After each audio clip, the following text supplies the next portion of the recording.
Meet the SA87, a lightweight machine gun featuring best-in-class range, high mobility, and low, easy-to-control fire rate. But does it have a role in Warzone? In this video, we're going to be going over, in my opinion, the best attachments for the SA87. And no surprise here, Monolithic Suppressor is our first attachment, granting us suppression and damage range at minor hits to mobility and control.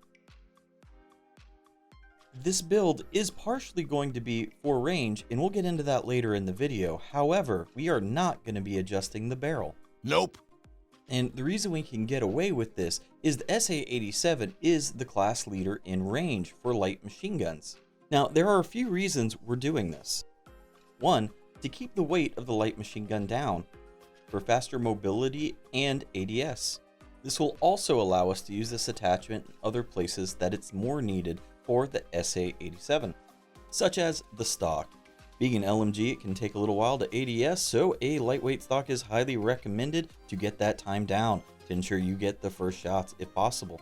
For this, we will be using the Forge Tac CQB comb stock. Next up is the grip, and we'll be using the fan favorite stippled grip tape. This will also help reduce our ADS time and help us with our sprint to fire speed.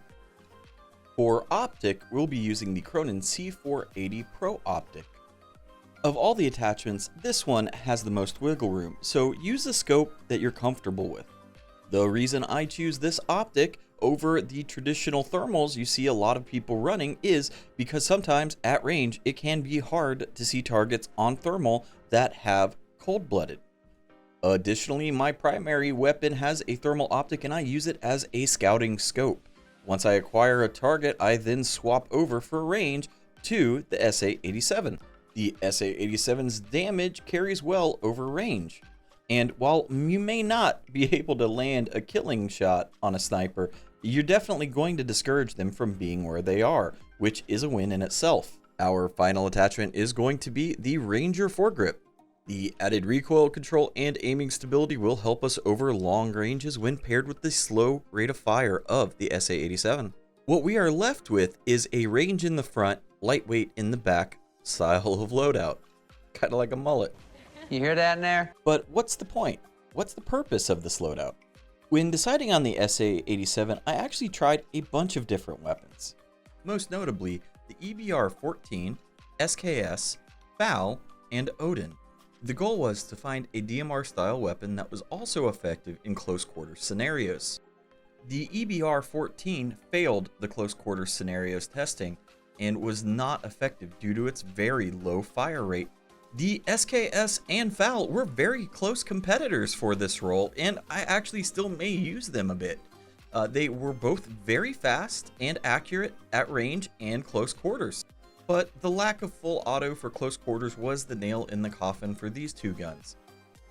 Finally, the Odin. Odin had a lot of promise, however, to get the most ability out of the range, it just becomes too heavy for aim down sights and becomes a liability in close quarters scenarios. I was about to resign myself into thinking I was not going to find a weapon within Warzone to fulfill these roles, and then it hit me. I wonder if there's an LMG that might be able to. And there it was, the SA87 with its best-in-class range and tied for fastest aim-down sight speed of any other LMG. After some testing, it was quickly apparent that this was the weapon I was looking for.